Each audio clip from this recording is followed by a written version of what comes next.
My first guest is a writer, producer, actor, comedian. He has directed over a dozen films, won 11 Emmys, created the Dick Van Dyke Show. For that alone, he should be etched on the pyramids. And Rob Reiner, please welcome Carl Reiner, folks.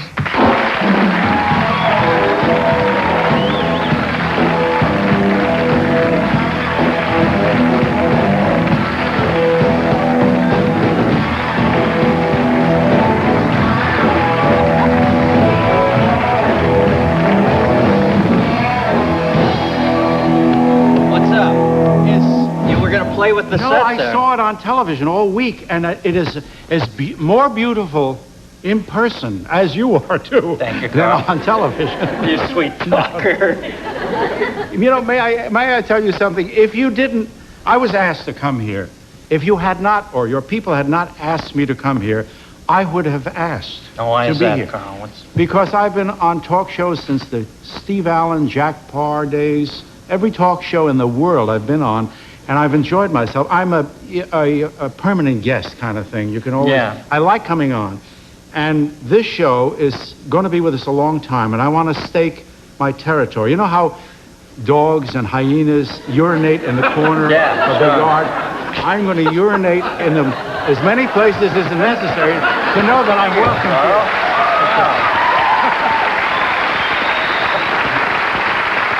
But none of you will know where that is. But we'll all come up after and try to find the spot. Now Johnny's leaving soon. What's you got to touch base with him one last time, don't you? I tell you the truth. It's like I feel I'm being unfaithful. I haven't been on with Jay Leno, and I like Jay. I think he's wonderful. But I've been on with Johnny 45 times in the years he's. And I called and I said, "How's Johnny going to feel if I'm on with this upstart? He must think of you." And he said, "Oh no, he'd feel fine. Not only feel fine, but I think he would applaud what you're doing." Oh, he'd rather you come over here and urinate than over on his show. He sends him over here to pee, then back to his show. My scent has disappeared on his show already. It's been so many years ago. Are you going to try to get back on there once more with him, though? Oh, yes. I think there'll be one farewell moment, yes. I have to dance once more on his show. I remember that night. I thought you were going to die, for God's sake. So I was laying at home and I thought, this started out funny, but I think this guy's going to go down. No.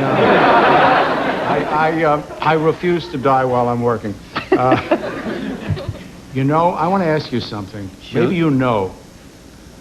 I love Saturday Night Live. I've watched it. Some weeks it's brilliant, some weeks it's terrible, but it's always worth looking at. And you were wonderful on it. Thanks. You had more guts than you. Many times I thought you'd be arrested. Mm-hmm. But I have never been on that show, and I don't know if you know. You may know the reason why. It might have been brooded in the hall. Somebody might have whispered, "Oh, don't get that guy." I felt so badly that nobody ever invited me to be a guest on Saturday Night Live. This is very serious.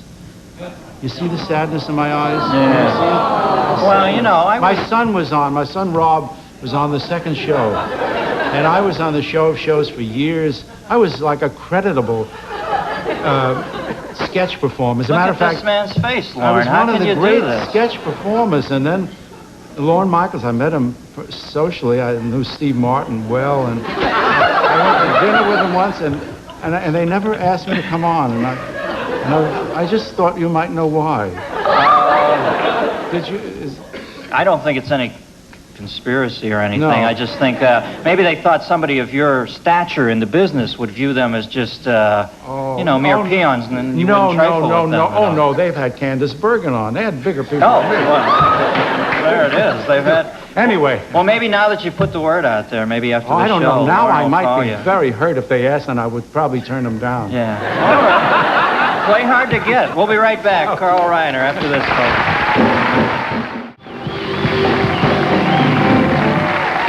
We're back. You must be better than I think. I really worried when I came here and I saw the floods that you would get an audience. You have dry people. Where do they come from? We've got two of each. No, every seat is filled with some. I think they bring them in on a bus, right? Did you come in on a bus or an airboat? A Geo. But what's that? A Geo. All right. Well, he came alone.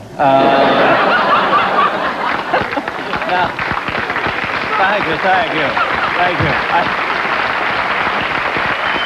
I've read that everybody wants me to start being meaner here, so I had to take your throat out, sir. Sorry about that. Now, we were talking during the break about your son, and you tell me you have 3 children, and obviously we know the You know Rob public Reiner, one, who's made a bigger name for himself. Now I've been Rob's father for a lot of years. He used to be my son, but now I'm Rob's father, and I love it. And people always ask me, how do you feel your son? He flew past me, you know. I mean, he was worried about being in my business, and was tough because it's very difficult to be in the same business as your father.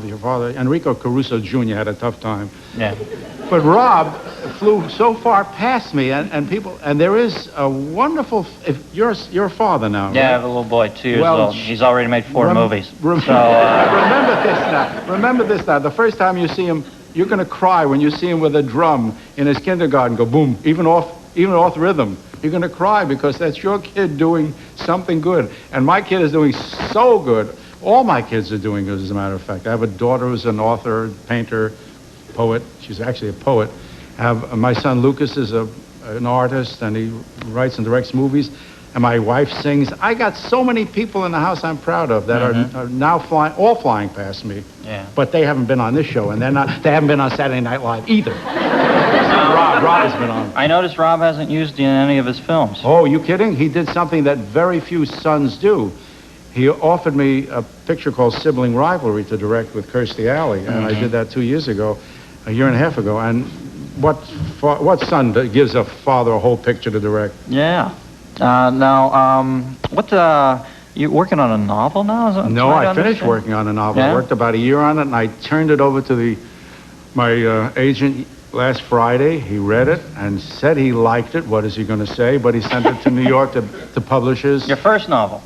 My second novel. My first novel was written in 1958, so there's a long time between novels. It was called Enter Laughing, which became a Broadway show and then a movie. No, this is a pure fiction, but nothing is pure fiction. It's from the fantasies that are in your head, or your fantasies, so they're not fiction. I didn't do those horrible, terrible, wonderful things. There's a lot of sex in it.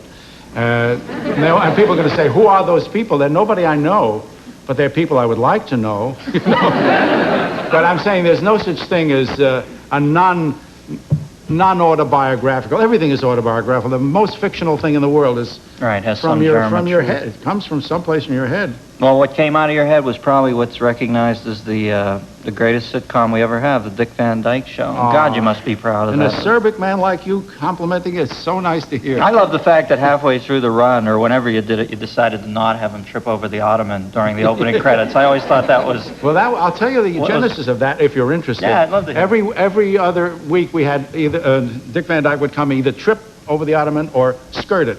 And it was my idea in the second year. I said, people tune off main titles. I said, I want them to stay at the set during the main title. So why don't we do 2? They'll say, is he going to trip this week or is he not going to trip this week? Nobody in America cared. If you got to go urinate, you're not going to worry whether he trips. You go to the bathroom or you get a Coke. So after a while... recurrent urination. Yeah, I'm on that kick. I'm on that kick. I will not... The word urinate will not pass my lips for the rest of the evening. All right, because they're going to start getting pissed off.